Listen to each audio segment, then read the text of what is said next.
Sometimes there are dolls I make simply because I feel like they need to exist in the world, like this little trans flag doll. But making her didn't go quite to plan, and at one point it looked like she might not make it.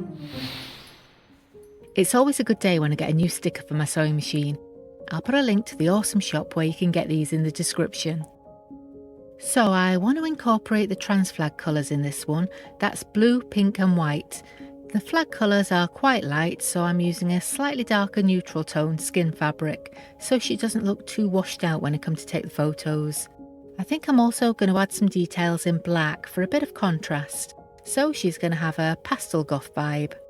When I'm deciding what doll to make, I tend to have a look at the sizes of dolls I already have available. I've been making quite a few 22cm dolls recently, and I realised I didn't have anything recent in a smaller size, so I decided to make this one from the 19cm template. That's about 7.5 inches. The smaller size is really cute, but it does make the tiny pieces quite fiddly to joint. As usual, I'm using some metal beads for jointing with some Gutterman top stitch thread. In hindsight, I think I could have used the thinner, extra strong thread for a doll this size, so I might give that a try next time. The neck is a button joint, so I start with a button on the back of the torso. That will be hidden under the dress. Then the thread goes up to a second button on top of the head. I'll hide that one under the hair. This joint allows the head to tilt from side to side, but if you can get the tension right, it's strong enough to keep the head stable, so it doesn't flop to the side. I do like to keep the neck joint a bit looser on a hanging doll, but for a sitting doll, it's nice if they can hold the head up unsupported.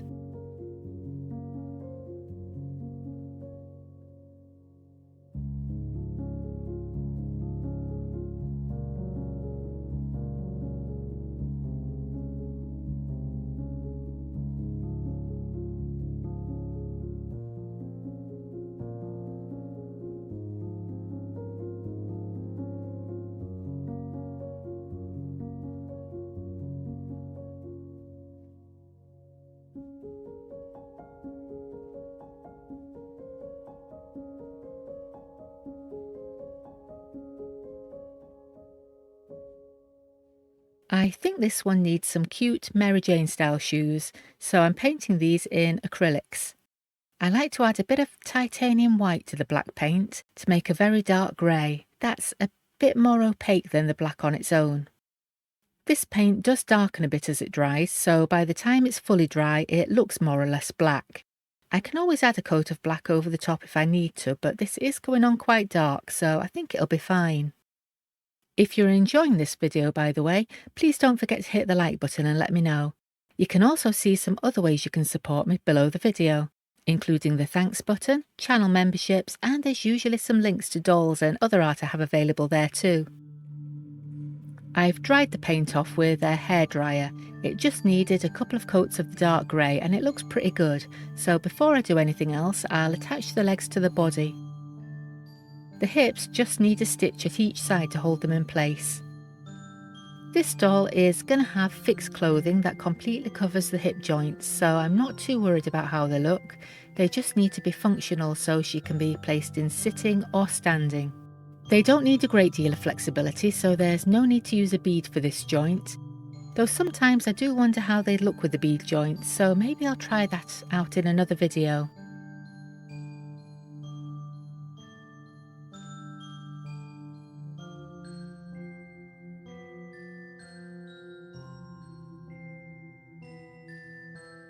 I'm shading around where the eyes are going to be with Derwent Chromaflow pencils. I'm using mostly black with a bit of purple for this one. Building up the shadow with coloured pencil is quite time consuming, but I do like the control and the precision you can get with it. I know a lot of artists use powders like pastel or makeup pigment, but I just know I get in such a mess with those. If you're an artist who works with powder pigments, let us know in the comments, how do you get the pigment where you want it to go without getting smudges on the rest of the face?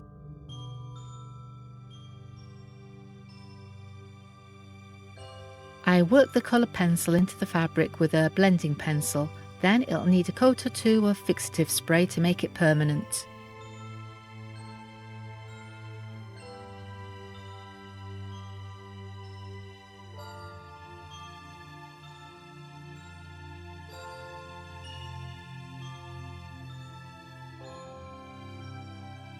While the fixative dries, I thought I'd make a start on the dress. I've made a simple bodice from black cotton, just using the template for the torso to get the shape right. I found these cute little pastel coloured buttons on eBay a while ago. I've been waiting for an opportunity to use them on a doll dress, and I think these are just what she needs. One blue, one pink and one white. They create a really nice contrast against the black. The clothes will be permanently fixed to the doll, so I ladder stitch the bodice up the back with some extra strong thread. Then I'll joint the arms over it later.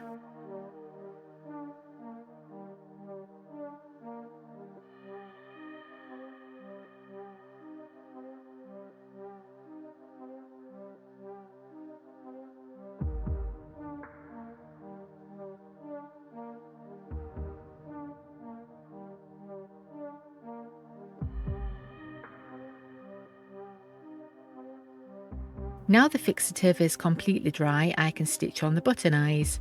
This is where it makes a big difference when the shading is properly fixed. I've bought cheap fixative before and found that the coloured pencil actually stained the thread as I was pulling it through, so instead of a lovely bright white thread it was kind of grey and dusty looking. That dusty effect can be nice sometimes if you're going for a rustic antique look, but I want to keep the pinks and whites and blues nice and crisp for this doll. Once I've put the shading where I want it, I don't want it rubbing off. I'll put a link to the spray and the pencils I use in the description.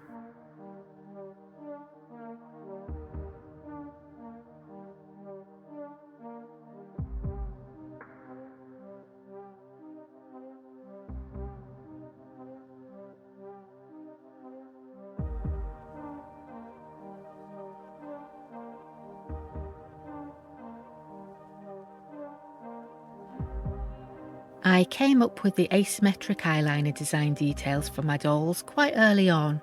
I wanted something to set them apart from the other button-eye gothic dolls on the market.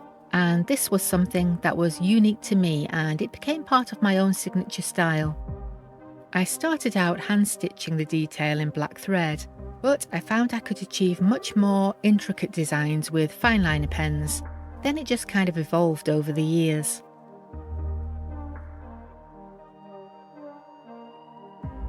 More recently, I've added a little bit of colour pencil under the mouth line. It's those little details that happen naturally over time that start to develop your own unique artistic voice and make your work recognisable as yours.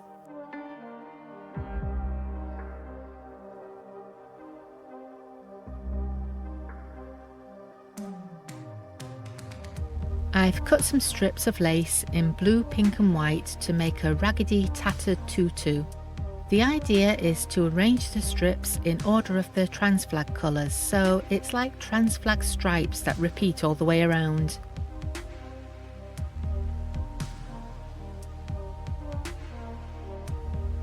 I think that's turned out really cute. I'll tie this onto the doll, then stitch around the waistband to keep it in place.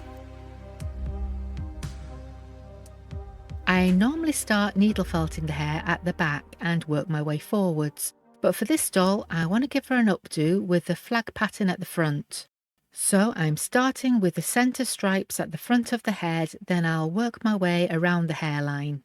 As usual, I'm using the Clover pen style felting tool with 38 gauge triangular felting needles. The yarn is acrylic from the Signet Seriously Chunky range. I was toying with the idea of adding some black, but I think I'd like to keep the hair completely pastel, so I'm going to take the blue all the way around to the back of the head.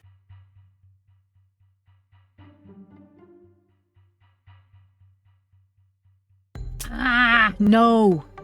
I lost concentration for a second and snapped the felting needle off in the head. Those needles are razor sharp, so I really need to get it out.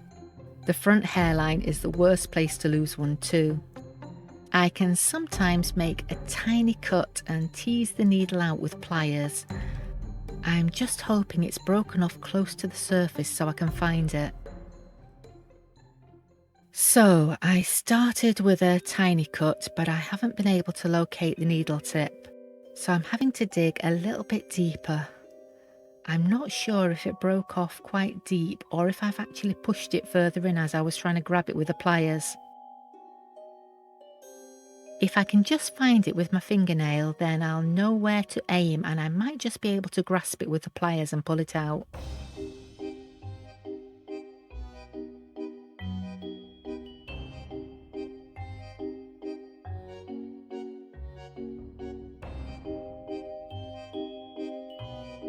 At this point, I've had to remove quite a bit of stuffing and I'm starting to feel like I might not be able to save her at all.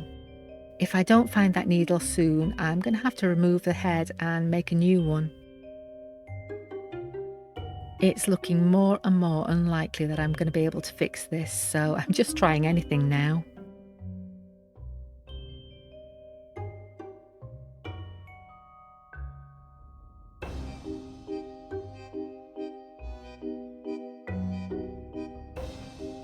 I think I can feel it just down by the seam. If I can cut some of this stuffing away, I might be able to get the pliers in there without pushing the needle in further. Oh dear, that's going to be quite a hole to fix. But I'm not giving up on her yet. I'll just give it one last try with the pliers.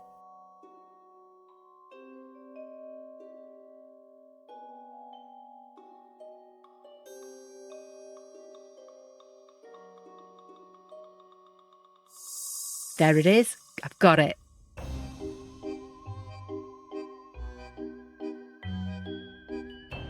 Careful now. I don't know if you can see on camera, but my hands are actually shaking. I'll dispose of that safely by taping it to a bit of cardboard, then I'll see if I can repair the damage. She's not out of the woods yet. The stuffing doesn't need to be too smooth on the back, but I need to try and rebuild the shape of the face.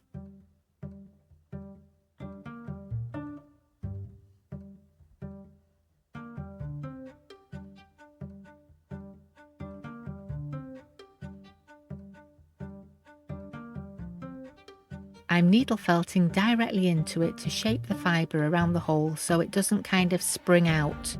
Then I can hopefully patch over it with some of the yarn.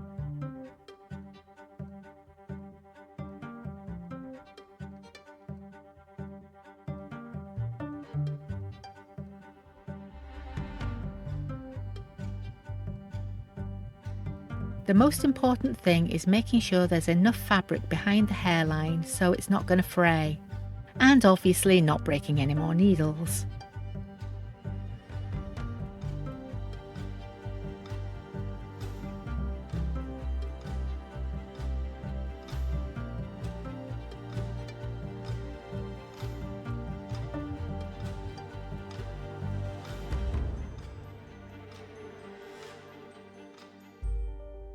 It's actually closing up easier than I thought. I just want to make sure it's completely felted over so it's nice and secure.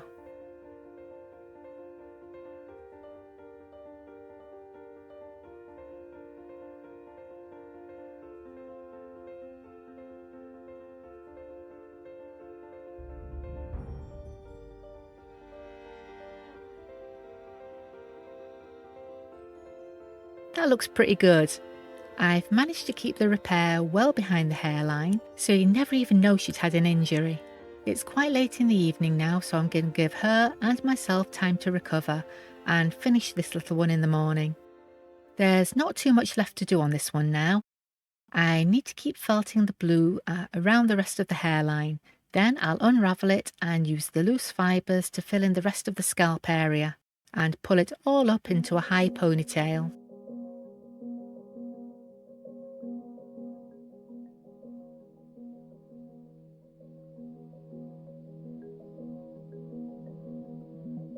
I found some glass seed beads in my stash that are a pretty good match for the flag colours, so I'm making a little necklace to match her outfit.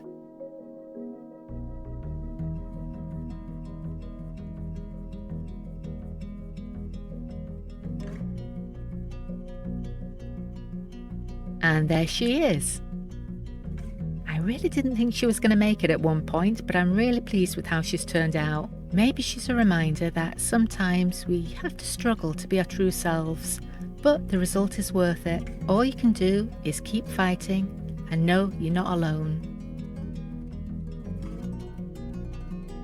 I've named this little one Elisa Birdsong. If you'd like to see how a broken felting needle should be removed, go watch the video on screen now, and I'll see you next time. Bye!